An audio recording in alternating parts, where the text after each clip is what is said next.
नमस्कार बंधुरा your parcel YouTube channel आपनादेर प्रत्येकेई स्वागत। भिडियोते क्लिक करार जन्य असंख्य धन्यवाद। राज्येर एकटी जेला थेके नतून शून्य पदे नियोगेर विज्ञप्ति प्रकाशित हयेछे और एखाने आशा ब्लक प्रोग्राम कोअर्डिनेटर पदे এই নিয়োগটি করা হচ্ছে। অত্যন্ত গুরুত্বপূর্ণ পোস্টে নিয়োগের বিজ্ঞপ্তি প্রকাশিত হয়েছে। এখানে আপনারা কিভাবে আবেদন করবেন, কোন ডিস্ট্রিক্ট থেকে এটি প্রকাশিত হয়েছে, বয়স, বেতনক্রম, শিক্ষাগত যোগ্যতা, এই সমস্ত কিছু তথ্য আজকের এই ভিডিওতে আমরা এ টু জেড আলোচনা করতে চলেছি। ভিডিওটি আপনারা পুরোপুরি দেখতে থাকুন। সাথে চ্যানেলটিতে নতুন হলে অবশ্যই সাবস্ক্রাইব করে পাশে থাকা বেল আইকনটা অন করে রাখুন, যাতে করে এই ধরনের নিত্য নতুন আপডেট সবার আগে আপনার কাছে পৌঁছে যায়। তো আসুন সরাসরি আমরা অফিসিয়াল নোটিফিকেশনটি দেখে নিই। স্ক্রিনে আপনারা অফিসিয়াল নোটিফিকেশনটি দেখতে পাচ্ছেন আর নোটিফিকেশনের শুরুতেই আমরা পোস্ট ডিটেলস দেখে নেব।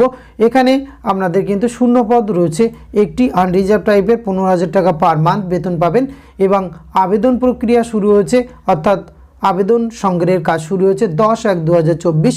আবেদনের লাস্ট ডেট রয়েছে 10/1/2024। এখানে আবেদন প্রক্রিয়া কিন্তু আপনাদের 11টা থেকে 5টার মধ্যে নির্দিষ্ট যে অ্যাড্রেস বা কোথা থেকে প্রকাশিত হয়েছে সেই বিষয়টি আমরা আসছি। এখানে ওয়ার্কিং ডেতে কিন্তু আপনাদের জমা করতে হবে।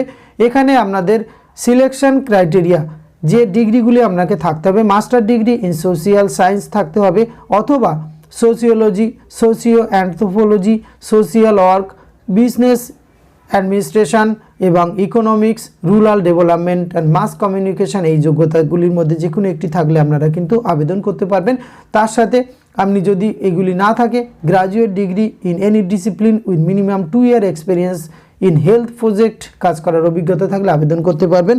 আর প্রেফারেন্স পেয়ে যাবেন যারা আশা হিসাবে কাজ করেছেন, তারা কিন্তু আবেদন করলে এক্ষেত্রে প্রেফারেন্স পেয়ে যাবেন। তার সাথে আপনাকে কিন্তু কম্পিউটারে MS অফিস, ইন্টারনেট এগুলি আপনাকে জানতে হবে এই নিয়োগ প্রক্রিয়ায় অংশগ্রহণ করার জন্য। এখানে কিন্তু অবশ্যই কি কি ডকুমেন্টস আপনারা সাবমিট করবেন এই কলমে কিন্তু আপনারা পেয়ে যাবেন। সিলেকশন প্রসেস অবশ্যই এখানে কিন্তু সাব ডিভিশন লেভেল সিলেকশন কমিটির মাধ্যমে কিন্তু এখানে সিলেকশন করা হবে। এক্ষেত্রে আপনাদের রিটেন টেস্ট রয়েছে 50 নম্বর এবং কম্পিউটার স্কিল টেস্ট রয়েছে 25 নম্বর। এই প্রসেসের মাধ্যমে কিন্তু রিক্রুটমেন্ট করা হবে। আর বিজ্ঞপ্তিটি প্রকাশ করা হয়েছে government of West Bengal, office of the sub divisional officer, Sadar Darjeeling থেকে এই বিজ্ঞপ্তিটি প্রকাশ করা হয়েছে। ব্লক প্রোগ্রাম কোঅর্ডিনেটর আশা এই পদে কিন্তু আপনাদের রিক্রুটমেন্ট করা হবে। সুতরাং এই পোস্টে যারা আবেদন করতে চান তাদের অবশ্যই বাই হ্যান্ডে এই অ্যাপ্লিকেশন ফরম্যাটটি পৌঁছে দিতে হবে এবং অ্যাপ্লিকেশন ফরম্যাটের উপরে আপনারা অবশ্যই খামের উপরে মেনটেন করবেন বা অ্যাড্রেসটি লিখবেন, দ্য মেম্বার সেক্রেটারি BPC আশা selection committee, office of the sub divisional officer, Sadar Darjeeling এবং post office Darjeeling, PS Sadar, district Darjeeling, West Bengal, pin code 734101।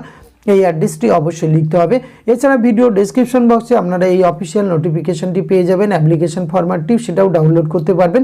সুতরাং আপনার যদি কোয়ালিফিকেশান ম্যাচিং করে এবং আপনি যদি ইন্টারেস্টেড হয়ে থাকেন অবশ্যই কিন্তু ভিডিও ডেসক্রিপশন বক্স থেকে এটি অবশ্যই ডাউনলোড করে নিজে একবার ভালো করে দেখে নিয়ে আবেদনযোগ্য মনে হলে অবশ্যই এখানে কিন্তু আবেদন করতে পারেন। এখানে কোনো অ্যাপ্লিকেশন ফিস লাগছে না, বাই হ্যান্ডে আপনাদের জমা করতে হবে নির্দিষ্ট ডেটে। সুতরাং এই গুরুত্বপূর্ণ পোস্টে যে আবেদন করতে চান অবশ্যই করতে পারেন। আজকের ভিডিওতে এইটুকু তথ্য আপনাদের সঙ্গে তুলে ধরা ছিল। এটি যদি ভালো লাগে অবশ্যই আপনারা একটা লাইক কমেন্ট শেয়ার করবেন। ধন্যবাদ, প্রত্যেকে ভালো থাকবেন।